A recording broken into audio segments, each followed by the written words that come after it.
नमस्कार दोस्तों, मैं हूं गौरव और आप देख रहे हैं मार्केट रिपोर्ट। आइए बात करते हैं गोल्ड एमसीएक्स की। दोस्तों, अभी आपकी स्क्रीन के सामने एक गोल्ड एमसीएक्स का चार्ट है जिसमें मैंने 5 मिनट के टाइम फ्रेम को लगाया हुआ है और इसमें जिस तरीके की मूवमेंट लास्ट ट्रेडिंग सेशन में रही और पिछले पूरे हफ्ते हमने जिस तरीके का एक ट्रेडिंग सिनेरियो देखा है, उसे देखते हुए हम ये समझने की कोशिश करेंगे कि आने वाले टाइम में, आने वाले सेशन में वो कौन से प्राइस लेवल हैं जो इसमें सपोर्ट और रेजिस्टेंस का काम कर सकते हैं और उन्हें देखते हुए हमारा आगे का क्या व्यू है। क्या हमें बाइंग करनी चाहिए, सेलिंग करनी चाहिए या थोड़ा सा वेट करना चाहिए किसी भी ट्रेड में एंटर करने से पहले। तो आइए शुरू करते हैं 5 मिनट के टाइम फ्रेम पे गोल्ड एमसीएक्स का चार्ट। दोस्तों, लास्ट ट्रेडिंग सेशन की अगर हम शुरुआत करें, मार्केट ने एक फ्लैट ओपनिंग के साथ अपनी शुरुआत करी थी और प्राइसेस जो थे वो ऊपर जाने लग गए थे।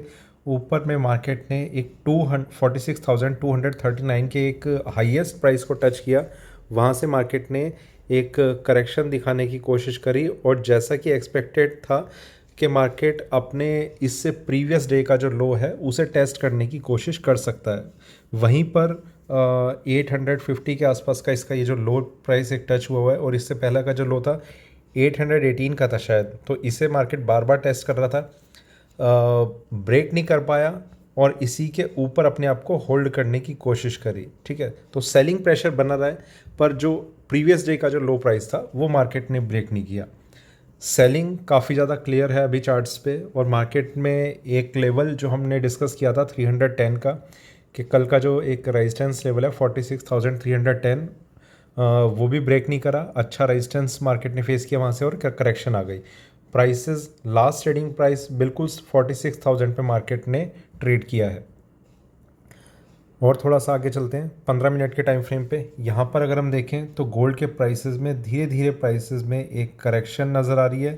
प्राइसेस नीचे, रिकवरी के बाद फिर से नीचे और काफ़ी डाउन साइड को ये होल्ड करने में लगा हुआ है। इस चीज़ के इंडिकेशन इसलिए मिल रहे हैं क्योंकि मार्केट में रिकवरी कोई नहीं है। इनफैक्ट गोल्ड ने तो अपने आप को होल्ड भी कर रखा है यहाँ पर सिल्वर में, और करेक्शन जो है वो कंटिन्यू रही है।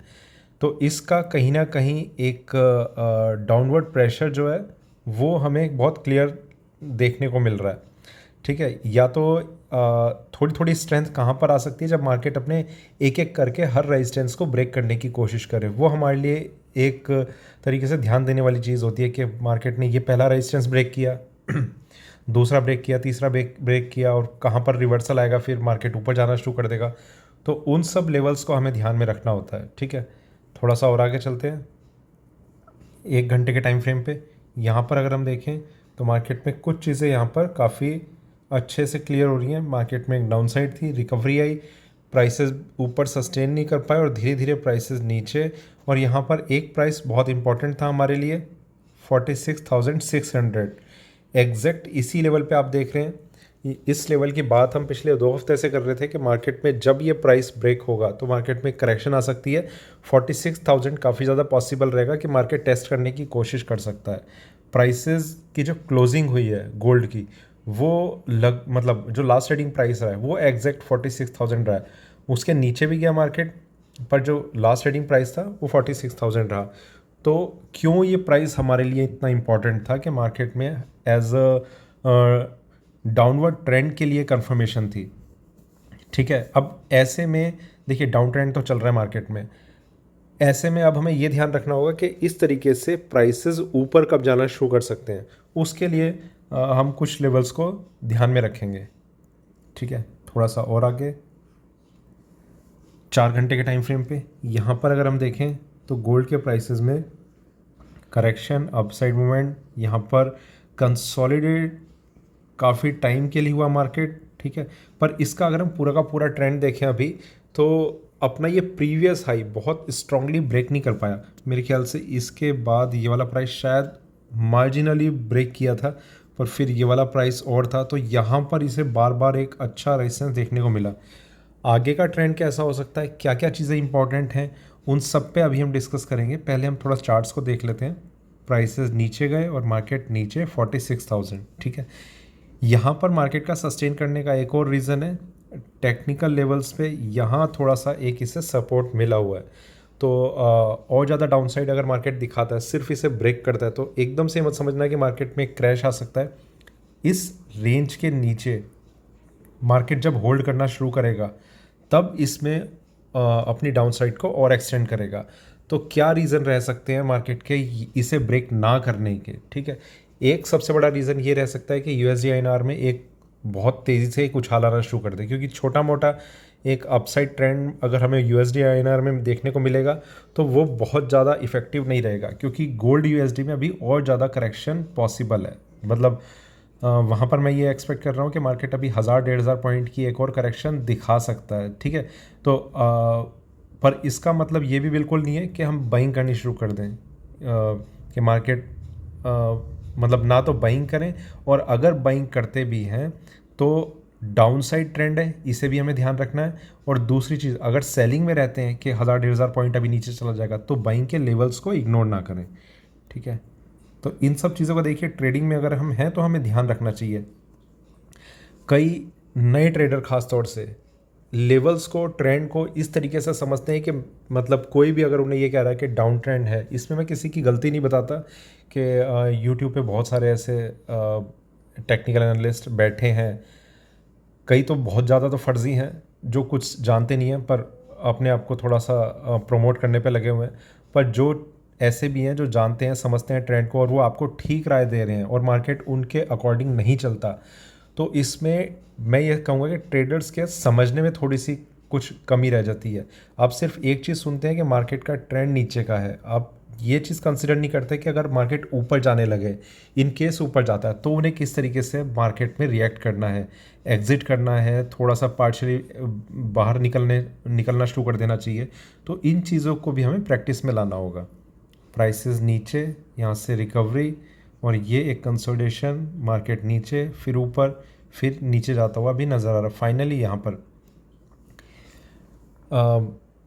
आने वाले टाइम में जो इम्पॉर्टेंट चीज़ देखिए, अब जो इसकी क्लोजिंग रही है वो है 45,986। अब आने वाले टाइम में जो इम्पॉर्टेंट चीज़ें देखिए, 22 को मेरे ख्याल से रात में 11:30 बजे एफओएमसी मीटिंग है। इंटरेस्ट रेट को लेकर इसमें डिसीजन लिया जाता है, तो इंटरेस्ट रेट को लेकर जो भी डिसीजन लिया जाए वो मार्केट के लिए एक तरीके से एक सरप्राइज़ गिफ्ट हो सकता है कि मार्केट ऊपर जाने लग जाए और ज़्यादा डाउनसाइड को एक्सटेंड करे। तो कुछ भी माइंडसेट ऐसा पहले से ना बना के चले कि मार्केट ऊपर ही चला जाएगा या नीचे ही और जाएगा। तो आपको मेरा सजेशन ये है कि उस मीटिंग से पहले पहले आप अपनी सारी की सारी पोजीशन, खास तौर से बुलियंस में, आप अपनी स्क्वायर ऑफ कर दें, ठीक है। तो ये सजेशन इसलिए क्योंकि आज जैसे मार्केट, अभी हम बात कर रहे हैं 46,986, वो सॉरी 45,986, यहाँ से मार्केट में एकदम से एक टर्न आना शुरू करता है, और आप देखेंगे कि प्राइसेस अगले दिन मॉर्निंग में 400 रुपये ऊपर दिख रहे हैं, और आपकी शॉर्ट सेलिंग की पोजीशन होल्ड है, और प्राइसेस वहाँ से ऊपर ही जाते चले गए, तो आप वैसे फंस सकते हैं। दूसरा ये हो सकता है, आपकी लॉन्ग पोजीशन है मार्केट में, इतनी ही एक डाउनसाइड ओपनिंग हो जाती है, तो आप उस डाउनसाइड में अपने आप को समझ नहीं पा रहे कि आप क्या करें। तो इसलिए मैं कह रहा हूँ, ऐसे किसी रिस्क से बचने के लिए आप थोड़ा समझदारी से डिसीजन लें और मार्केट के अकॉर्डिंग चलें, ठीक है। एक बार वीकली चार्ट्स पे और नज़र डाल लेते हैं कि किस तरीके का मार्केट में ट्रेंड हमें नज़र आ रहा है। यहाँ पर अगर हम देखें तो प्राइसेस ऊपर, और यहाँ से एक डाउनसाइड, फिर मार्केट में करेक्शन।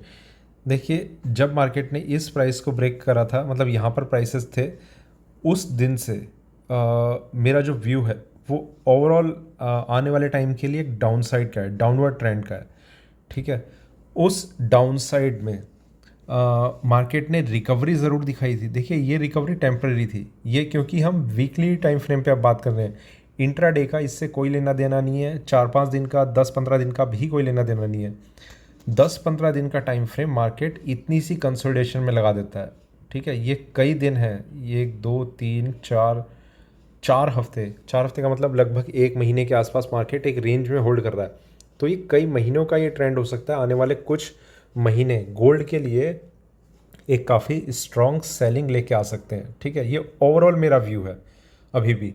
तो देखते हैं, अभी तक तो रिकवरी के या कोई मेजर अपसाइड के कोई साइन नहीं है। एफओएमसी मीटिंग का देखते हैं क्या रिजल्ट होता है। वापस चलते हैं 1 घंटे के टाइम फ्रेम पे, वहाँ देखते हैं कि कौन से वो इम्पॉर्टेंट लेवल्स हैं जो हमारे लिए अब आने वाले सेशन में इम्पॉर्टेंट रहेंगे। सबसे पहली चीज़ कि हम ट्रेंड को समझने की कोशिश करते हैं। मार्केट में क्लियर कट एक डाउनसाइड डायरेक्शन है, कोई भी रिकवरी आने की कोशिश होती है मार्केट में, हम एक बेस प्राइस जो लास्ट टाइम का जो हाई था उसे लेके चल सकते हैं 46,240। ठीक है, इस प्राइस के ब्रेक करने पर देखिए जो भी शॉर्ट सेलर्स हैं वो एग्ज़िट कर जाएं।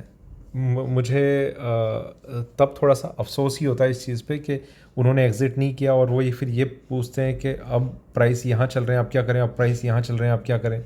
तो देखिए एग्ज़िट कर लेना चाहिए, ख़ास तौर से तब जब आप 100 पॉइंट 150 पॉइंट का प्रॉफिट बुक करने के लिए तो तैयार रहते हैं, पर लॉस आप देख लेते हैं 1000 पॉइंट का, 2000 पॉइंट का। तो उस रिस्क में एंटर करने से पहले आपको कुछ डिसीज़न लेने चाहिए। ठीक है, ट्रेंड नीचे का है, इस प्राइस को हम as a stop loss treat करके रखेंगे 46,240। और ज़्यादा स्ट्रेंथ कब आ सकती है मार्केट की, जब मार्केट 46,000 46,625 ये प्राइस शायद यहाँ कहीं पर रहेगा। ठीक है, ये ब्रेक करके इसके ऊपर सस्टेन करता है। सस्टेन करना बहुत ज़्यादा ज़रूरी है, यहाँ पर 240 पे सस्टेन करना ज़रूरी नहीं है, ब्रेक करना ही काफ़ी है, आप एग्जिट कर जाइए। 46,625 के ऊपर अगर मार्केट सस्टेन करता है, करीब आप ये समझ लीजिए 4 घंटे के आसपास मार्केट सस्टेन कर जाता है, तो हम इसमें थोड़ा सा अपनी पोजीशन को एग्जिट कर देना चाहिए अगर शॉर्ट सेलिंग में है। अगर लॉन्ग पोजीशन है तो बिल्कुल आप वहाँ पर और ज़्यादा होल्ड करने की कोशिश कर सकते हैं। बात आती है रिवर्सल कहाँ पर आएगा। अभी जैसे डाउन साइड में हमारे लिए ये प्राइस एक इंपॉर्टेंट था 46,600। अब अपसाइड के लिए कौन सा प्राइस है, बहुत ज़्यादा ऊपर है, अभी कोई चांस नहीं है रिवर्सल का। वो प्राइस है 47,250। इस प्राइस पे जिस दिन अब ये प्राइस ब्रेक होगा, गोल्ड के प्राइसेस में एकदम से एक उछाल आना शुरू हो सकता है। मुझे ये बहुत ज़्यादा उम्मीद रहेगी कि मार्केट 48,000 को भी शायद सिंगल डे ब्रेक कर दे। ठीक है, तो 47,250 अगर मार्केट अभी से इसी महीने हमें ब्रेक होता हुआ नज़र आता है तो। ठीक है, तो ये कुछ लेवल्स हैं जो गोल्ड में हमारे लिए इम्पोर्टेंट है, और इन्हें हम किस तरीके से ट्रीट कर सकते हैं वो भी हमने डिस्कस किया। ट्रेंड जो है वो ऑब्वियसली अभी तक डाउन साइड का है, और ये छोटे टाइम फ्रेम पे नहीं है। मतलब 5 मिनट को हम इग्नोर कर सकते हैं भले ही, पर उससे बड़े जितने भी टाइम फ्रेम है सब पे एक डाउन साइड का ट्रेंड चल रहा है। 5 मिनट की अगर हम बात करें तो मार्केट एक कंसोलिडेटेड व्यू दिखा रहा है। तो ये था मेरा गोल्ड MCX पे अभी का वीडियो अच्छा लगे तो लाइक करें, शेयर करें, बने रहे मेरे साथ, देखते रहिए मार्केट रिपोर्ट। धन्यवाद।